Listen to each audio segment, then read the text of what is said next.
All right, I'm going back to my place to watch some TV. Not until we go over your testimony one more time. Annie Judd died. The cancer killed her, not me. I've got the facts and figures to back it up. If you're not convinced of that after hearing me go on and on for the last 4 hours. All right, well, you know what? It's obvious you know what happened. But that's not the problem. No, the problem is her father won't accept her death, and he wants somebody, preferably me, to pay for it. Well, maybe you should try explaining it differently. Excuse me? You've got the medical jargon down pat, but that doesn't mean anything to me. Yeah, well, I'm going to be explaining this to a panel of doctors. Probably not good ones, but hopefully they'll have some clue what I'm talking about. Look, that's not the point. This is more than just science. And you know this from your dozens of successful interrogations by the Texas Board of Medicine? Look, Annie was not a number. She was a little girl. You knew her. You did everything you could to save her life, and when she died, it broke your heart. I don't let my feelings get in the way of my work. See, the thing is, I think you feel a lot more than you let on. And how you tell her story is going to be the difference between you keeping your medical license or losing it. This is a medical hearing. It's not a talent show. What matters are the facts, not feelings. Yeah, but facts are more than just numbers.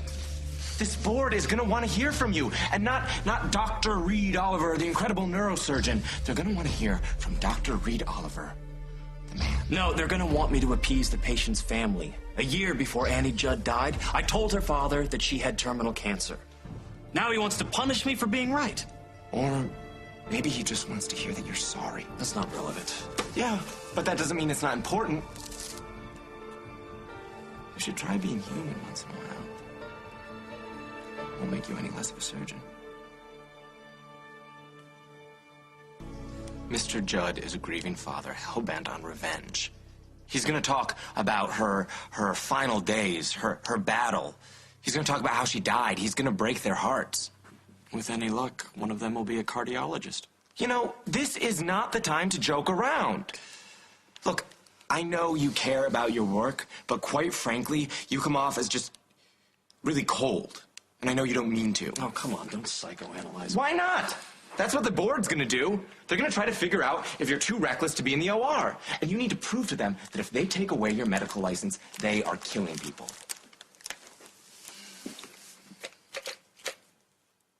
She had a nice smile. Annie. Nice. Brave. Like she knew that we were worried for her. She wanted us to know that it was going to be all right.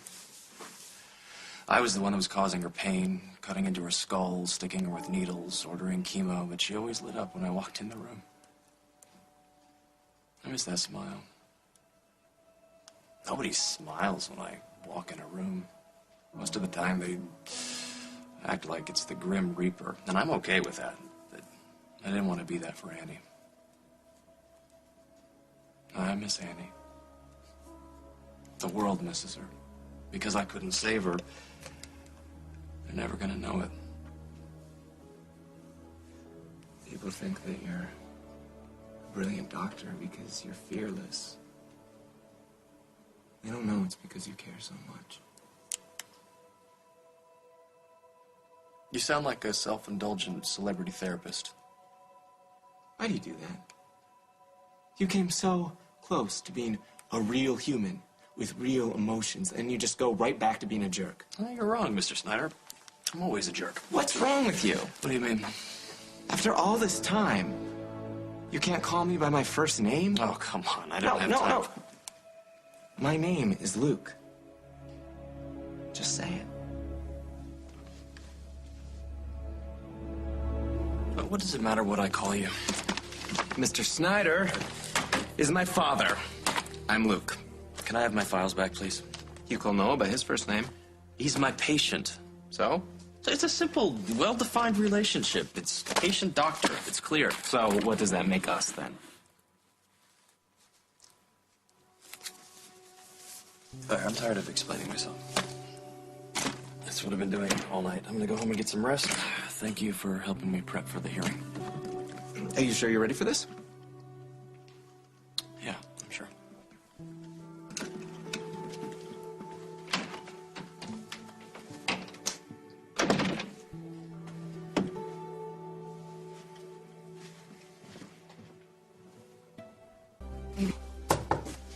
Just a second. Oh. You're not, room service. You're not, dressed. I knew you'd take forever getting ready. Here, maybe this will help get your butt in gear. All right, just give me 2 minutes.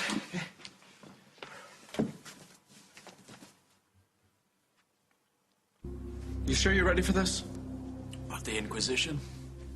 Sure. I'm not afraid of those dinosaurs. Well, could you just try to respect them for a couple hours? You can't be the head of the new wing on the hospital if you don't have a medical license. They're not gonna take away my license. They don't have the guts. All right. One word of advice? Just one? Yeah. Keep repeating your mantra. Which is? Don't be an ass. Oh, that's good. I should have that tattooed on the palm of my hand. Bob Hughes would love it. And it'd make his wife ecstatic. That lady doesn't like me. Well, maybe that's because you never apologized for hitting her car. The woman can't take a joke. All right, come on. Let's go. Hey, thanks. You know, for all this. Nobody's ever...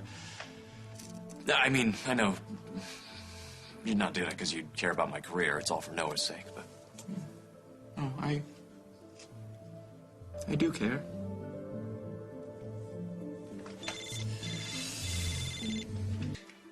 Sure you don't want to talk to Mommy some more? That was business. Only the pretentious do business in tuxedos, Mr. Snyder. Well, then you must own several. Don't let me keep you from your appointed rounds. I mean, if there's flesh that you need to press, by all means, go forth and fundraise. You know what? I didn't think this was possible, but you are even crankier than usual. Lucky for you, I am giving you a free pass. Why?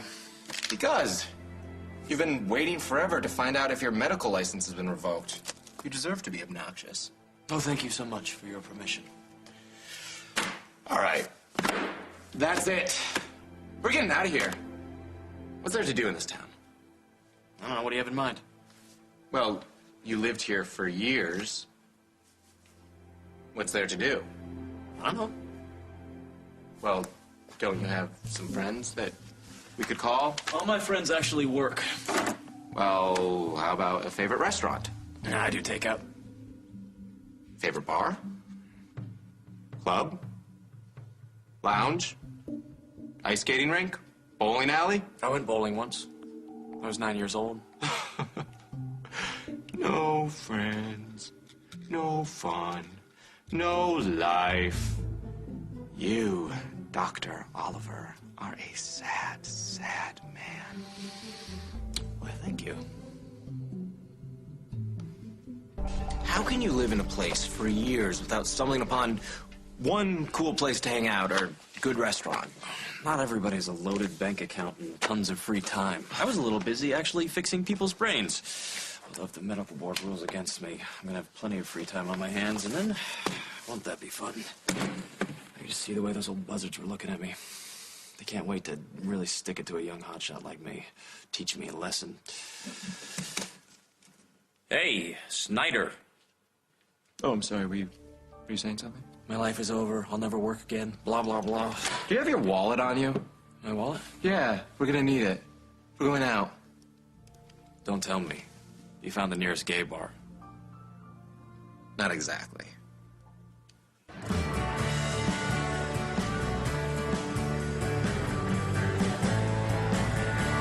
got to be kidding.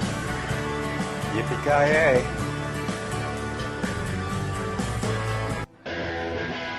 This isn't exactly my kind of place.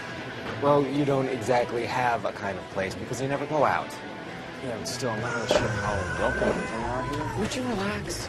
We're just gonna get a couple drinks, listen to music, and hang out. It's not like we're gonna be making out or anything. There's a brain trust. Why would anybody with a synapse in their head want to have their body swing around like that? Because it's fun. You've heard of fun, right? There has to be some part of your brain that handles that.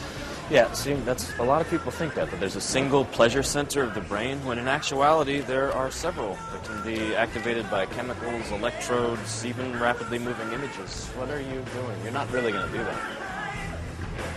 That's insane. up.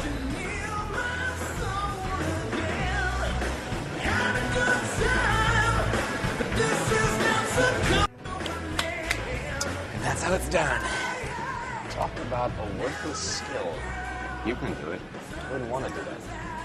Whatever makes you feel better. You think I'm scared of that? Those who can, do.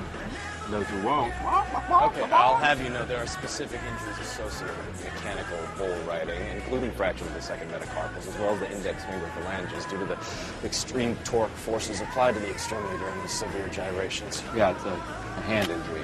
And you're a surgeon, I get it. On the other hand, pun intended, a man's gotta do what a man's gotta do. Wait. Dr. Oliver, you don't have to do that. How hard can it be? You did it. You just get on and ride, right?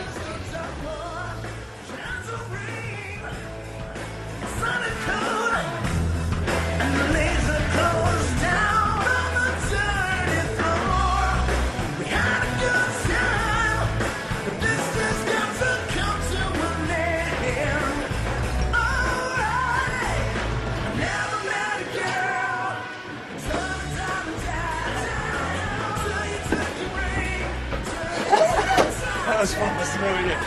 Double or nothing, I can beat your time, Mr. Snyder. The medical board called. You have to call them back. You're afraid it's bad news. I wish I didn't care this much. This phone call, it's everything. It's Noah's surgery, it's my career, it's my life. What if they tell me I can't practice medicine anymore? Well, we'll keep fighting. You're way too obnoxious to lie down and die. I've worked my whole life to become what I am. I need my work. I need to experience those highs and lows every day. Without it, you're gonna be fine. You're more than a doctor. What else am I? You're an urban cowboy. Come on, just make the call.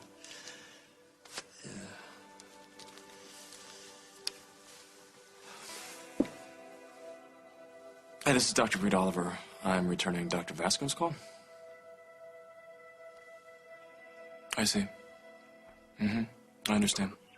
Bye. Well?